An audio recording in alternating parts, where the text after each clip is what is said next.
oportunidade de, nestes domingos, estudar a carta aos Hebreus, que provavelmente seja uma carta cuja autoria é desconhecida. Nós estamos agora no capítulo de número 2, visto que já tivemos a oportunidade de estudar parte do capítulo de número 1. No capítulo de número 2, nós já tivemos a oportunidade de ler dos versículos 10 ao versículo 19, mas eu leio mais uma vez, uma versão um pouquinho diferente da que vocês leram, do versículo 12 em diante. Capítulo 2, versículo 12 em diante. Leitura que eu farei numa versão um pouquinho diferente da que nós já tivemos a oportunidade de ler. Diz assim, ele disse: proclamarei o teu nome a meus irmãos na assembleia, aos meus irmãos na assembleia te louvarei. E também nele porei a minha confiança. Novamente ele disse: aqui estou eu com os filhos que Deus me deu. Portanto, visto que os filhos são pessoas de carne e sangue, ele também participou desta condição humana, para que por sua morte derrotasse aquele que tem o poder da morte, isto é, o diabo, e libertasse aqueles que durante toda a vida estiveram escravizados pelo medo da morte. Pois é claro que não é a anjos que ele ajuda, mas aos descendentes de Abraão. Por essa razão, era necessário que ele se tornasse semelhante a seus irmãos em todos os aspectos, para se tornar sumo sacerdote misericordioso e fiel com relação a Deus e fazer propiciação pelos pecados do povo. Porque tendo em vista o que ele mesmo sofreu quando tentado, ele é capaz de socorrer aqueles que também estão sendo tentados. Irmãos queridos, está diante de nós um texto da palavra de Deus, cujo autor é esse autor anônimo, desconhecido, desta carta que é universalmente conhecida como Carta aos Hebreus. E nós já temos tido o privilégio de adentrar nas primeiras declarações desta carta, que estão ali no primeiro capítulo. E evidentemente, se nós tivermos a mínima sensibilidade espiritual, desde as primeiras palavras até as palavras que agora estão diante de nós, nestes capítulos iniciais, nós evidentemente estaremos assim boquiabertos de tanta informação, de palavras tão preciosas que nos ajudam a entender a obra de Cristo e a sua sobre-excelência. Nós estamos admirados com a descrição sobre a excelência de Cristo, o nosso Senhor, o nosso Redentor. O autor usa de comparações, e ele deixa em relevo a exaltação de Cristo e o lugar único, o lugar incomparável que ocupa o Senhor dos Senhores, o Rei dos Reis, o Verbo divino, o Deus de Deus, homem de homem, uma só pessoa com duas naturezas. Portanto, estamos diante de uma figura ímpar, que é o Senhor Jesus Cristo. Não é um profeta qualquer. Este Deus que nós adoramos é o único Deus vivo e verdadeiro. Não há outro Deus.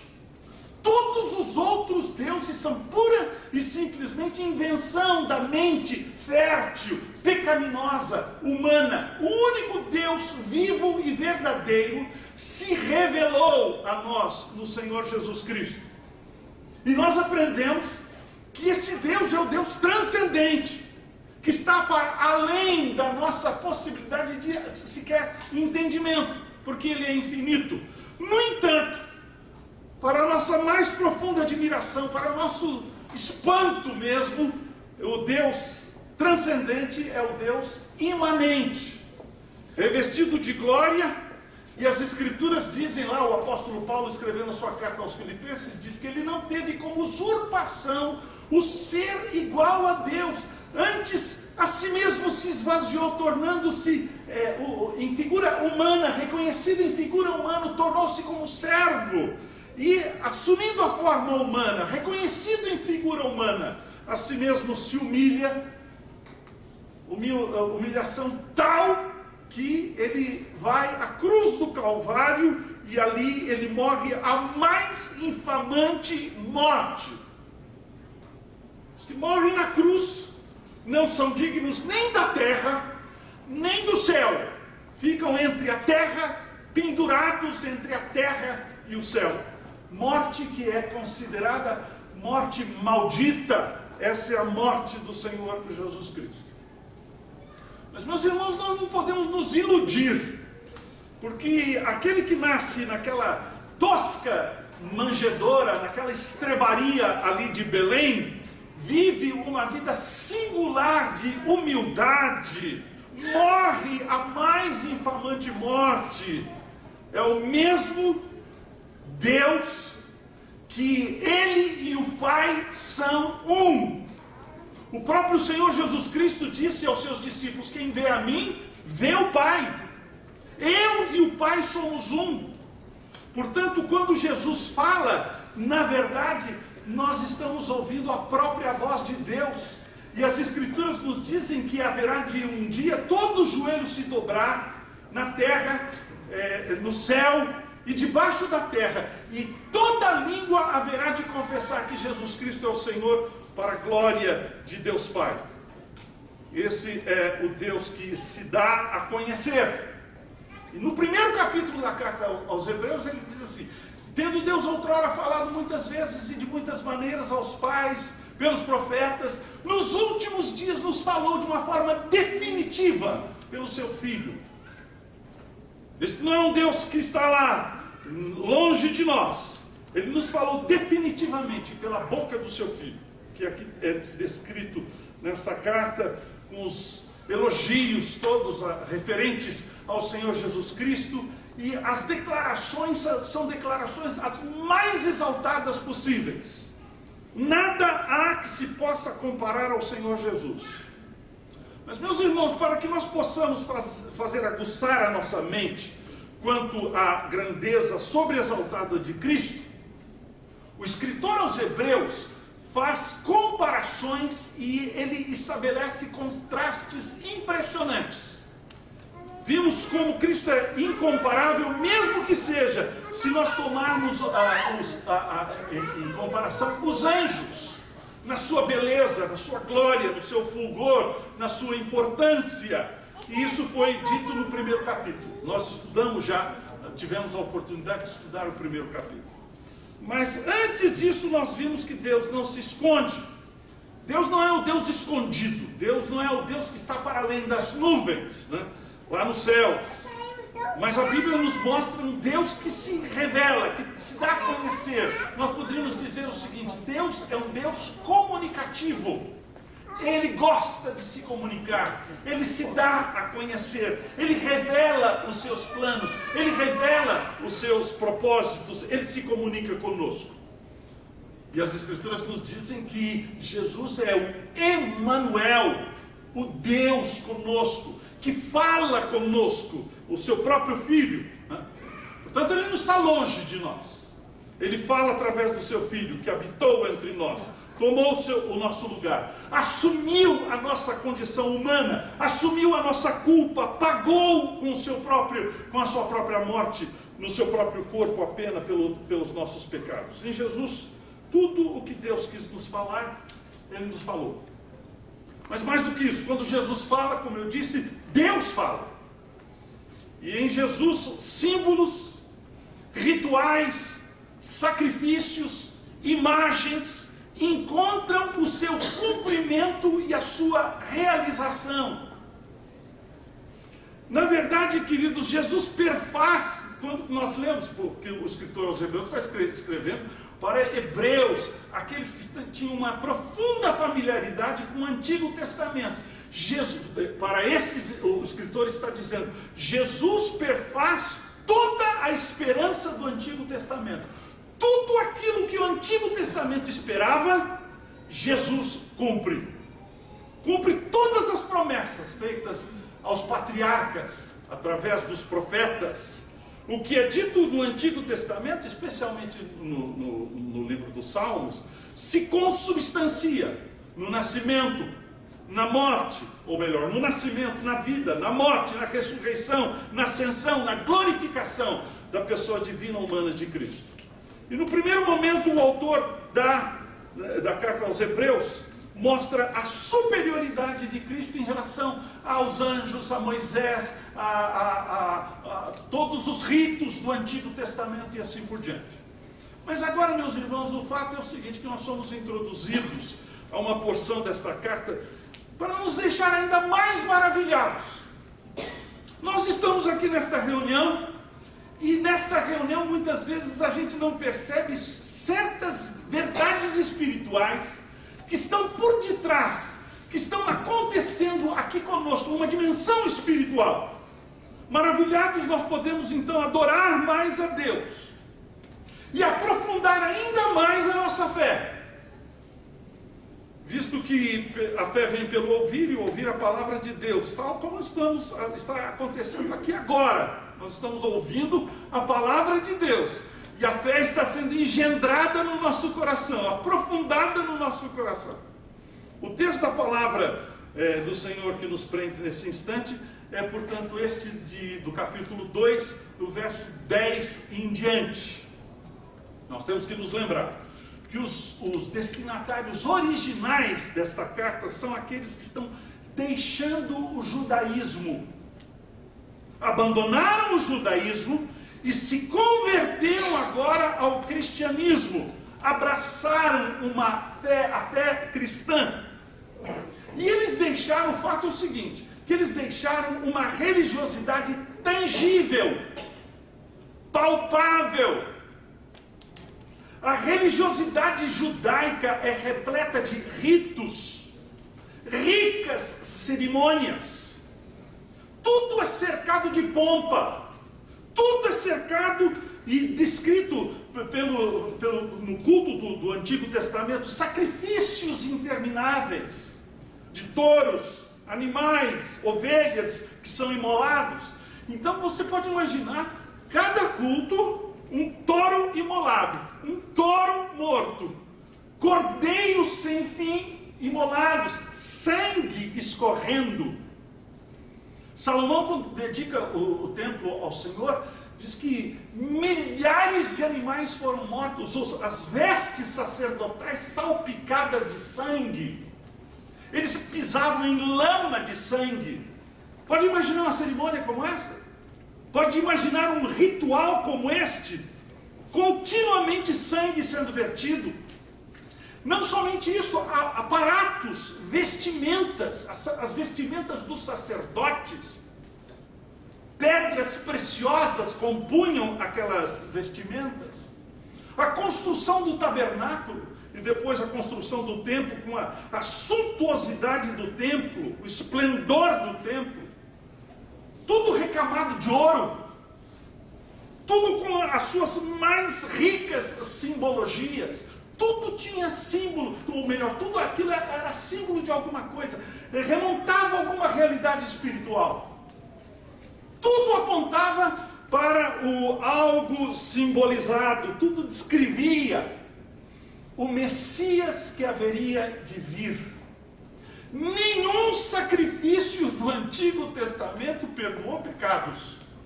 Paulo diz isso claramente na carta aos Romanos. Todos os sacrifícios do Antigo Testamento suspenderam a punição, até que a punição foi colocada no verdadeiro Cordeiro de Deus. Quando João Batista vê o Senhor Jesus Cristo vindo pelas barrancas do rio Jordão, ele diz assim: eis aí o Cordeiro de Deus que tira o pecado do mundo, porque os outros não tiravam o pecado, suspenderam a punição, até que a punição foi colocada sobre o Senhor Jesus Cristo. Aquelas simbologias, a partir daquele momento, da vinda do Senhor Jesus Cristo, tudo aquilo que é simbólico deixa de ter importância. A realidade chegou, O símbolo agora não tem a menor importância. Jesus chegou para afirmar mesmo que destruiria o templo. Se lembra quando ele disse assim: eu destruo o templo, em 3 dias eu o reconstruo. Ele quase foi ali apedrejado naquele momento.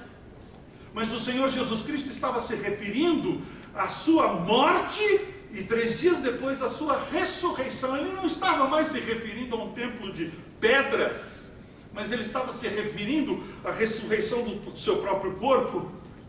Então, a partir desse instante, é uma coisa impressionante, porque nada resta mais a ser apalpado. Não há mais nada a alcançar com a retina dos nossos olhos. Agora tudo é medido pela medida da fé tão somente.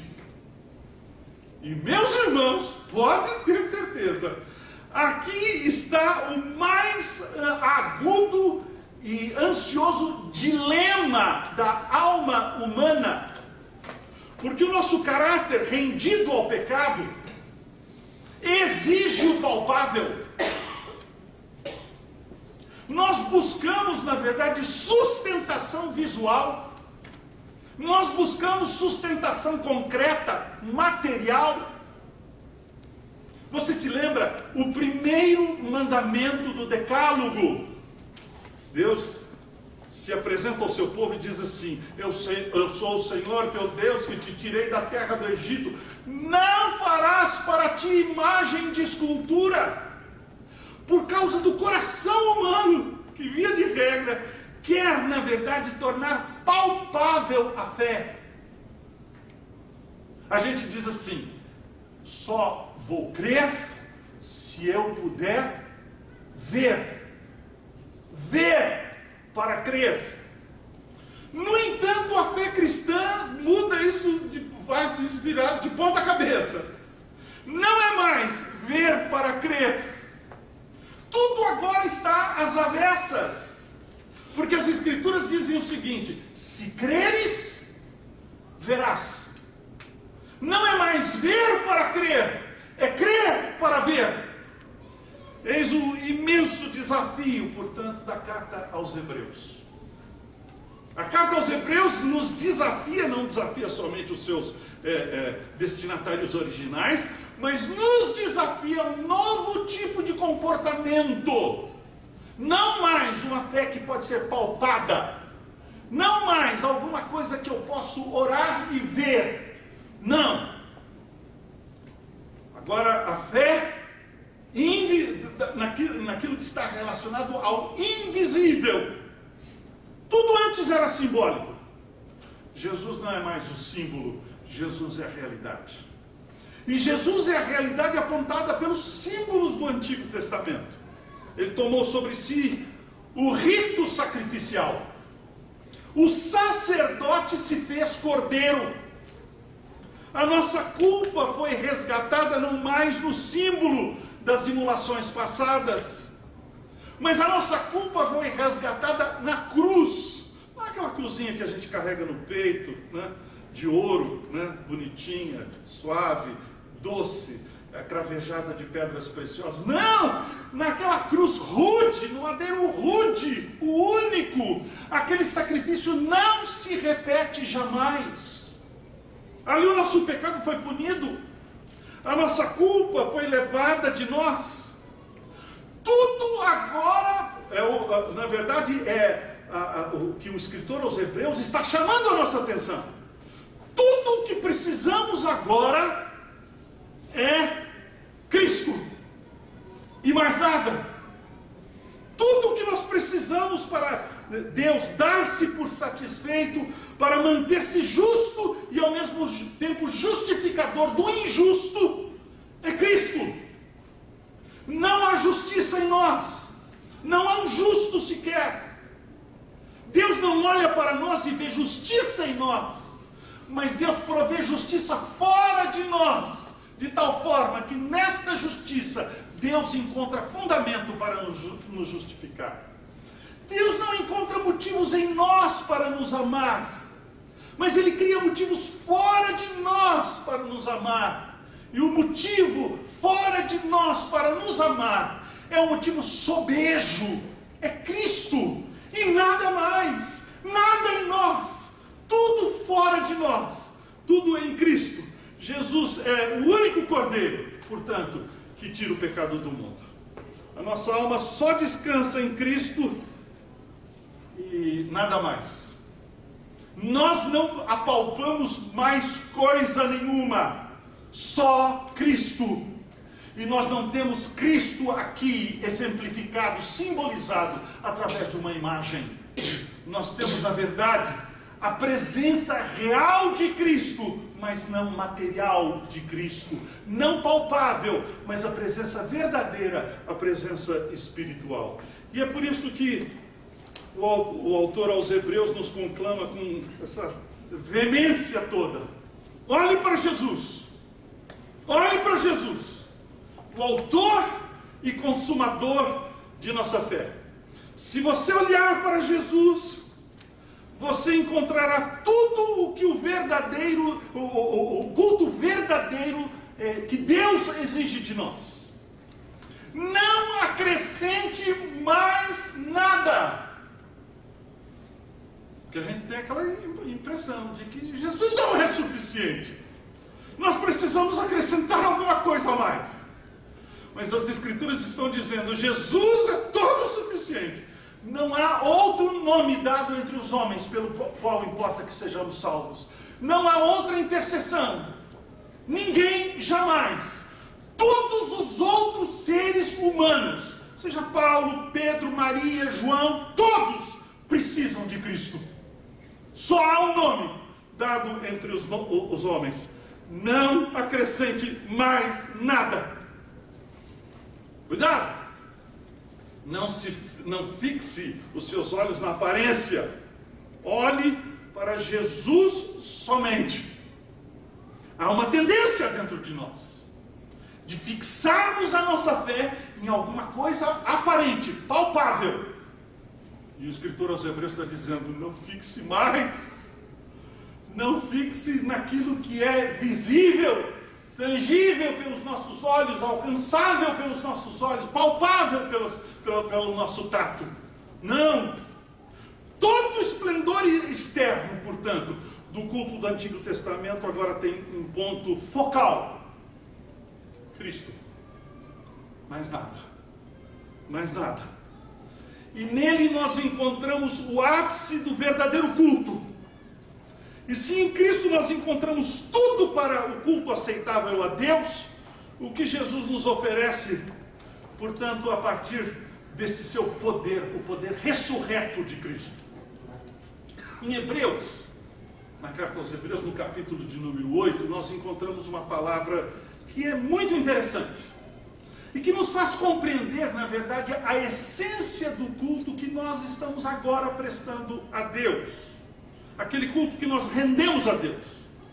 Hebreus capítulo 8, versículo 1 e 2 diz assim: ora, a suma do que temos dito é que temos um sumo sacerdote, tal que está assentado nos céus, à destra do trono da majestade, ministro do santuário e do verdadeiro tabernáculo, o qual o Senhor fundou e não o homem.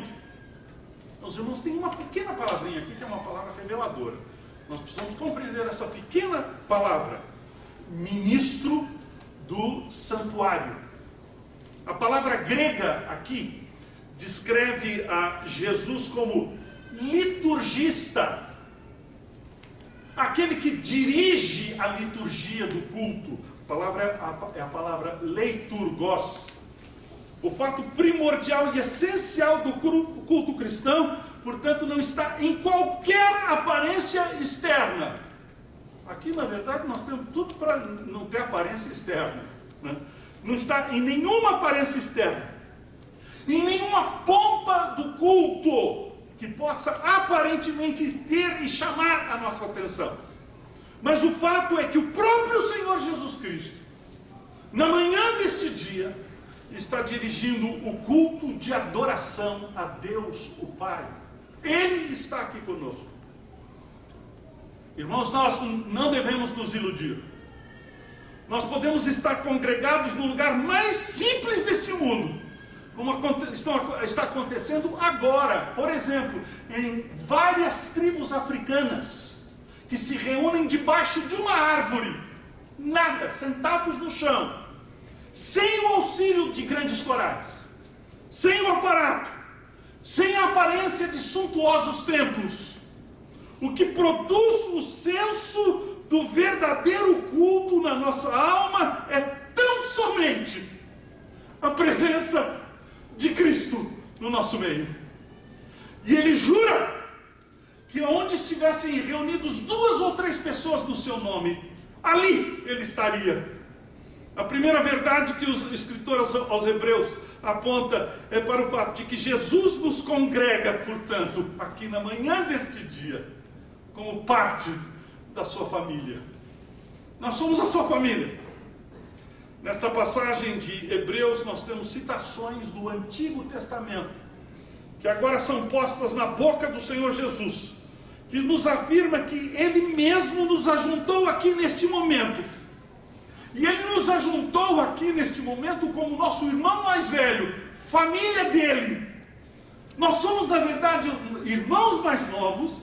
Ele é o irmão legítimo. Nós não somos legítimos porque Deus só tem um filho.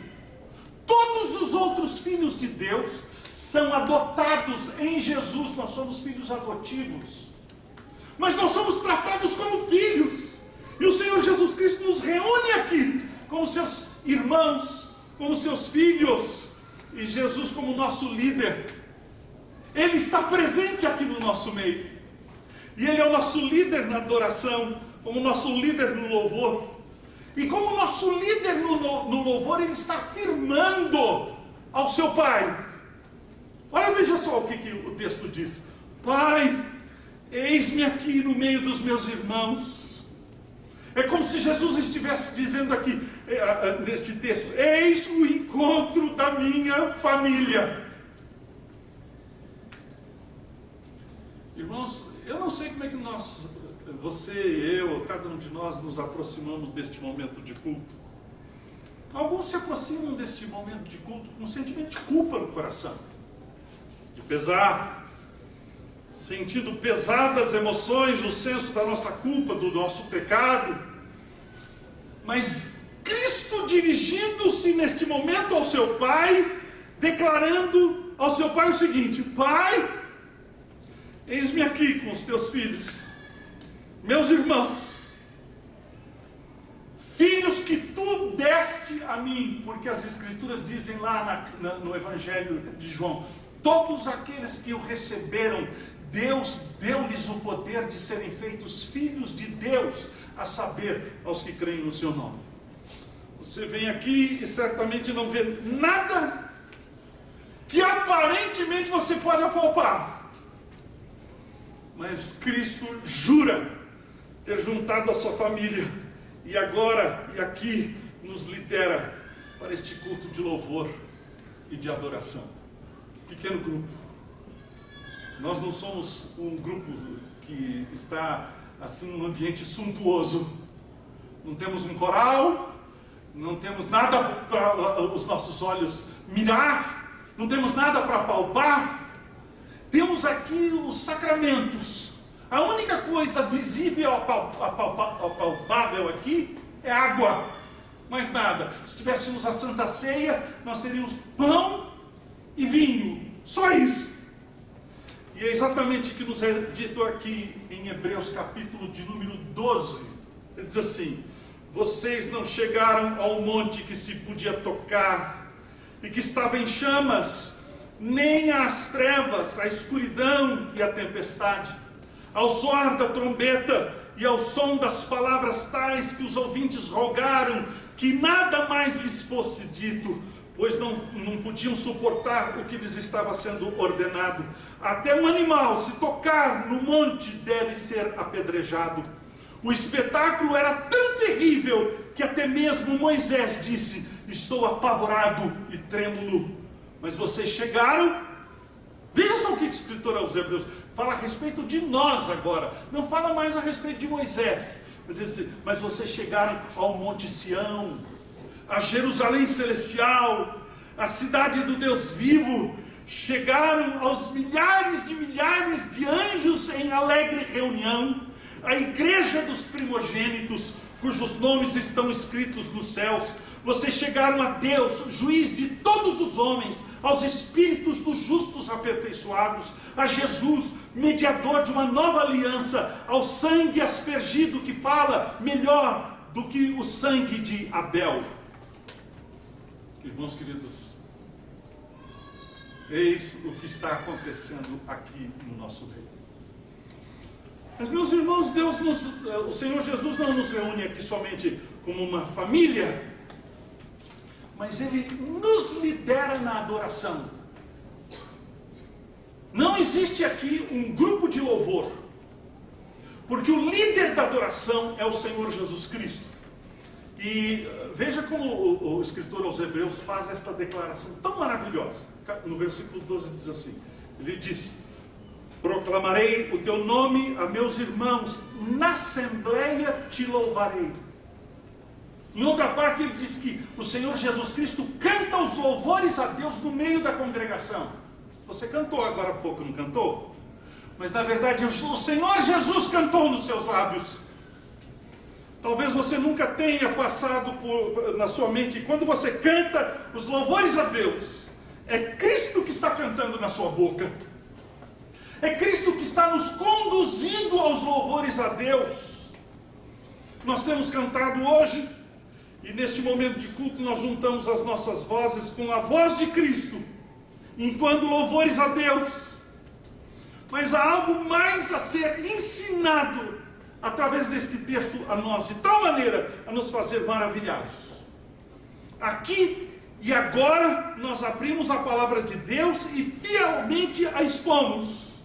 E quando fazemos isto, é Jesus que está fazendo isto.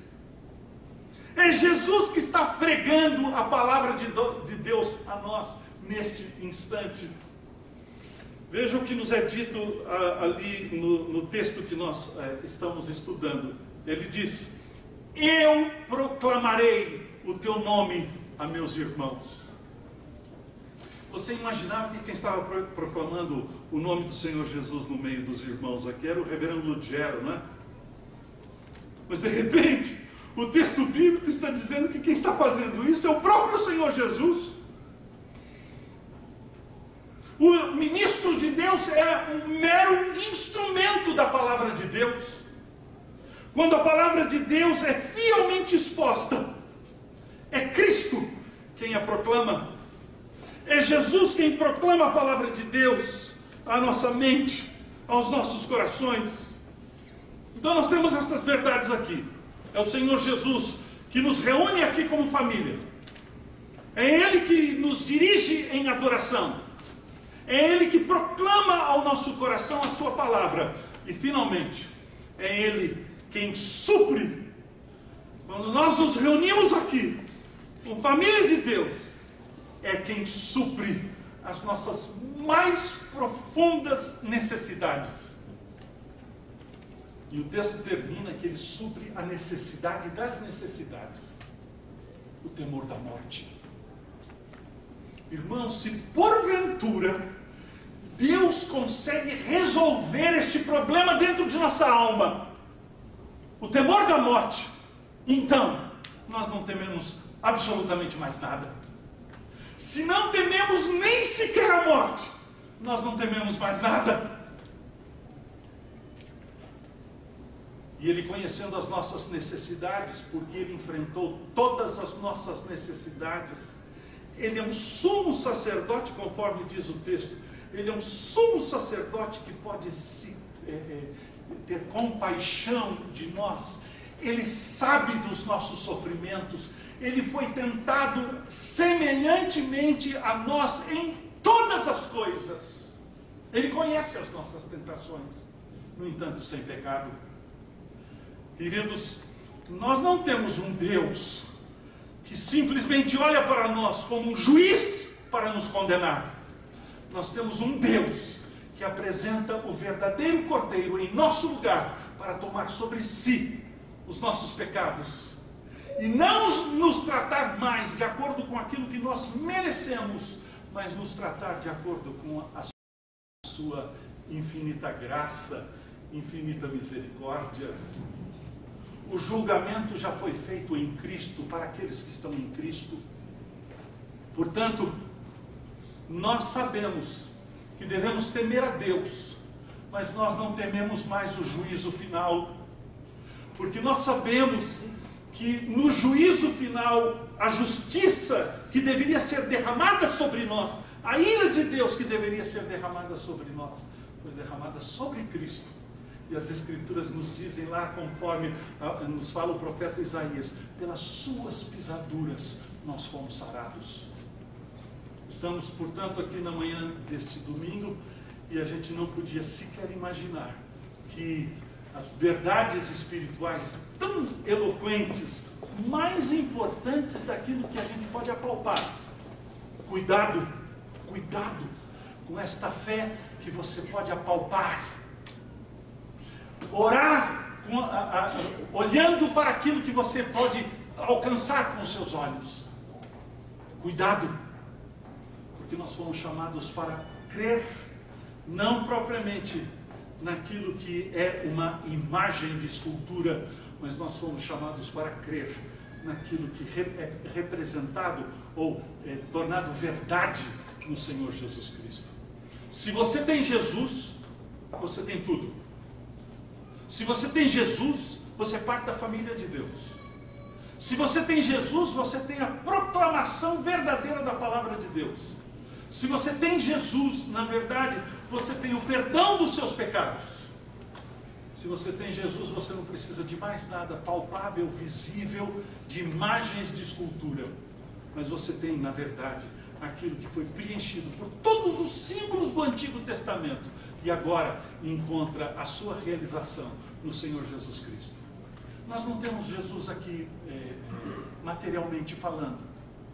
Nós não temos Jesus aqui representado através de uma imagem de gesso. Nós temos Jesus aqui conosco, de verdade, de fato. Ele está aqui conosco. E na manhã deste dia, Ele nos dirigiu nos louvores que nós prestamos a Deus. E Deus, na sua infinita misericórdia, faça os nossos olhos serem abertos para essa dimensão espiritual. Porque mesmo que não temos visto, no nosso coração, nós cremos. E quando cremos, vemos. Que Deus nos abençoe.